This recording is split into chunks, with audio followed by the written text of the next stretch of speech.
Hello my dears, ഇന്ന് ക്യാരറ്റും ഡേറ്റ്സും വെച്ചിട്ടുള്ള കേക്കിന്റെ റെസിപ്പിയാണ്. അപ്പോൾ ഒന്ന് കാണാം.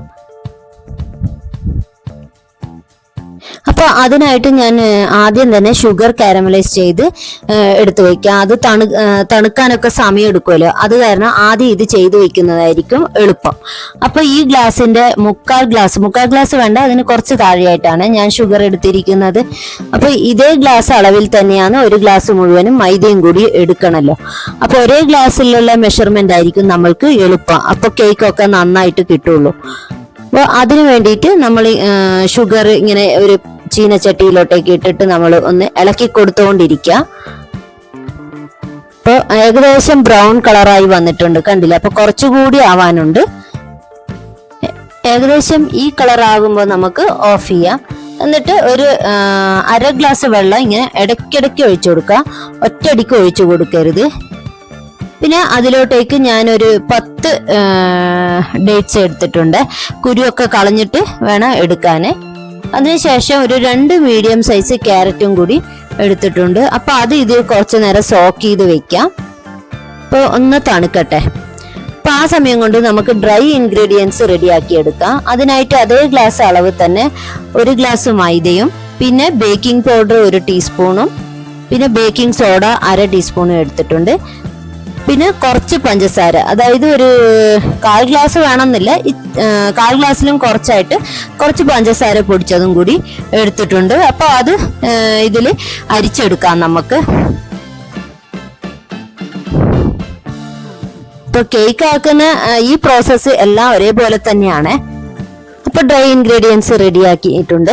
ഇതാ കണ്ടില്ല, എല്ലാം അരിച്ചെടുത്ത് റെഡിയാക്കിയിട്ടുണ്ട്. അതിനുശേഷം 2 മുട്ട നമുക്ക് പോസ് ചെയ്തിട്ട് അടിച്ചു കൊണ്ടുവരാം.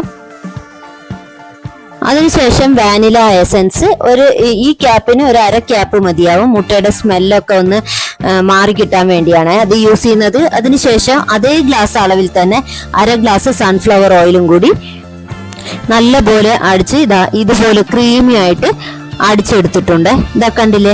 അതിനുശേഷം ഈ മൈദയൊക്കെ റെഡിയാക്കി വെച്ചിട്ടുണ്ടല്ലോ, അത് നമുക്ക് ഇതിലോട്ടേക്ക് കുറച്ചായി ചേർത്ത് കൊടുക്കാം. ഒറ്റയടിക്ക് എല്ലാം കൂടി അങ്ങ് ഇട്ടിട്ട് ഇളക്കരുത്.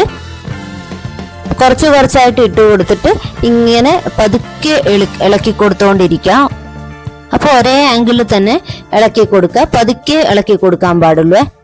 അതിനുശേഷം വീണ്ടും കുറച്ചുകൂടി ഇട്ട് കൊടുക്കാം. അതും അതേപോലെ തന്നെ നമുക്ക് ചെയ്തു കൊടുക്കാം. അപ്പൊ ബാറ്റർ കുറച്ച് കട്ടിയാണെങ്കിൽ നമ്മൾക്ക് തിളപ്പിച്ചാറിയ തണുത്ത പാല് ഒഴിച്ചു കൊടുക്കാം. ഇപ്പൊ കേക്ക് ഉണ്ടാക്കുമ്പോൾ നമ്മൾ എല്ലാ സാധനവും റൂം ടെമ്പറേച്ചറിലുള്ളത് ഉപയോഗിക്കുന്നതാണ് നല്ലത്. എന്നാൽ മാത്രമേ കേക്ക് നല്ല ബേക്ക് ആയിട്ട് കിട്ടുള്ളൂ. അപ്പൊ അതൊന്ന് ശ്രദ്ധിക്കണം.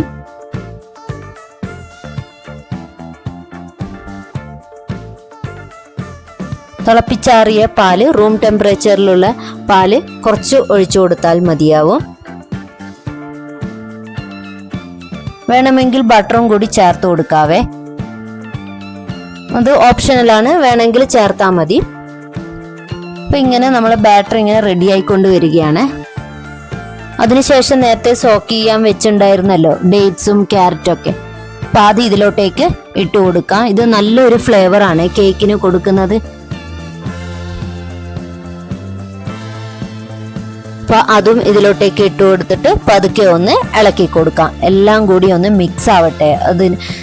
എല്ലാം നല്ലപോലെ ഒന്ന് മിക്സ് ആവാൻ വേണ്ടി പതുക്കെ ഒന്ന് ഇളക്കി കൊടുക്കാം. ഇതാ കണ്ടില്ലേ, കേക്കിന്റെ കളറ് തന്നെ മാറിക്കിട്ടിയില്ലേ? ഇപ്പൊ ഈസിയാണ് ഈ റെസിപ്പി. ഇനി കുറച്ച് നട്ട്സ് നമുക്ക് ചേർത്ത് കൊടുക്കാം. നട്ട്സ് ഒക്കെ ചേർക്കുമ്പോഴാണ് നല്ല ടേസ്റ്റ്. അപ്പൊ ഈ മൈദ എന്തിനാ തൂവി കൊടുക്കുന്നതെന്നറിയോ? ഈ പിന്നെ ബാറ്ററിന്റെ മേലെ ഇടുമ്പോൾ ബേക്ക് ആവുമ്പോൾ ഇതൊക്കെ അടിയിൽ പോകാതിരിക്കാനാണ് മൈദ തൂവി കൊടുക്കുന്നത്. അപ്പൊ ഞാൻ ചേർത്തിരിക്കുന്നത് അണ്ടിപ്പരിപ്പ്, ബദാം, പിന്നെ കറുത്ത മുന്തിരി. ഇനി നിങ്ങൾക്ക് വേണമെങ്കിൽ ടൂട്ടി ഫ്രൂട്ടിയോ വേറെ നട്ട്സ് ഒക്കെ ചേർക്കാം കേട്ടോ. അങ്ങനെ കേക്കിൽ ബട്ടറൊക്കെ തേച്ചിട്ട് ബട്ടർ പേപ്പറൊക്കെ ഇട്ട് കൊടുത്തിട്ട് റെഡിയാക്കി വെച്ചിട്ടുണ്ട്. ഇനി ഈ ബാറ്റർ ഇതിലോട്ടേക്ക് ഒഴിച്ചു കൊടുക്കാം. ഞാൻ കേക്ക് ഉണ്ടാക്കുന്ന രീതി ഇങ്ങനെയാണ് കേട്ടോ.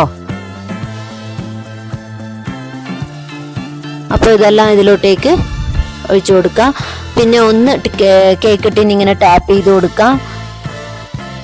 പിന്നെ എയർ ബബിൾസ് ഒക്കെ പോകാൻ വേണ്ടി ഇങ്ങനെ ചെയ്ത് കൊടുക്കാം. പിന്നെ ഒരു ഡെക്കറേഷന് വേണ്ടി നട്ട്സ് ഒക്കെ ഇങ്ങനെ ഇട്ട് കൊടുക്കാവേ.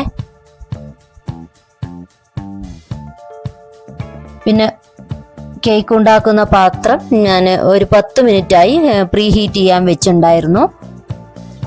അതിനുശേഷം അടച്ചു വെച്ചിട്ട് ഒരു 60 മിനിറ്റ്സ് ബേക്ക് ചെയ്യാൻ വെക്കാം. പിന്നെ മീഡിയം ഫ്ലെയിമിലായിരിക്കണേ കുക്ക് ചെയ്യേണ്ടത്. അങ്ങനെ 60 മിനിറ്റ്സ് ആയി. അപ്പോൾ നമുക്കൊരു പപ്പടം കുത്തിയോ അല്ലെ വേറെ എന്തെങ്കിലും ഒരു ടൂത്ത് പിക്കോ വെച്ചിട്ട് ഇങ്ങനെ കുത്തി കൊടുത്ത് നോക്കാം. അപ്പോൾ മാവൊന്നും ഇതിൽ ഒട്ടിപ്പിടിച്ചില്ലെങ്കിൽ അത് കറക്റ്റ് കേക്ക് പെർഫെക്റ്റ് ആയി കിട്ടിയിട്ടുണ്ട് എന്നാണ്. കണ്ടില്ലേ പൊങ്ങി വന്നിരിക്കുന്നത്. ഇപ്പൊ നല്ലൊരു അടിപൊളി കേക്ക് ആയിട്ട് കിട്ടിയിട്ടുണ്ട്. അപ്പൊ സിമ്പിൾ ആയിട്ടുള്ള റെസിപ്പിയാണ് ഇത്. അപ്പൊ എല്ലാവരും ഒന്ന് ട്രൈ ചെയ്ത് നോക്കണം. അപ്പൊ ഈ കേക്കിന്റെ റെസിപ്പി എല്ലാവർക്കും ഇഷ്ടപ്പെട്ടു എന്ന് കരുതുന്നേ. ഇഷ്ടപ്പെട്ടെങ്കിൽ ലൈക്ക് ചെയ്യാനും ഷെയർ ചെയ്യാനും സബ്സ്ക്രൈബ് ചെയ്യാനും ഒട്ടും മറക്കരുതേ. ഇതുപോലത്തെ നല്ല നല്ല റെസിപ്പികൾ വേണമെങ്കിൽ നിഷ വൈബ്സ് ഒന്ന് ഫോളോ ചെയ്യാൻ മറക്കരുതേ. അപ്പൊ ഇത് തണുത്തതിന് ശേഷം വേണം ഒരു പാത്രത്തിലോട്ടേക്ക് ഇങ്ങനെ കമിഴ്ത്തി വെക്കാൻ. അതിനുശേഷം ബട്ടർ പേപ്പറൊക്കെ നമുക്ക് റിമൂവ് ചെയ്തെടുക്കാം. നല്ല സോഫ്റ്റ് ആയിട്ടുള്ള പെർഫെക്റ്റ് ആയിട്ടുള്ള കേക്ക് കിട്ടിയിട്ടുണ്ട്. ഇതാ കണ്ടില്ലേ, അടിഭാഗമൊന്നും ഒന്നും കരിഞ്ഞേ പോയിട്ടില്ല. അപ്പൊ എല്ലാവരും ഈ റെസിപ്പി ഒന്ന് ട്രൈ ചെയ്ത. അപ്പൊ നമുക്ക് കട്ട് ചെയ്തെടുക്കാം. അപ്പോൾ നല്ല കേക്കായിട്ട് കിട്ടിയിട്ടില്ലേ? ഇതാ കണ്ടില്ലേ, നല്ല പെർഫെക്റ്റ് കേക്ക്. അപ്പൊ അത്രേ ഉള്ളൂ. Thank you.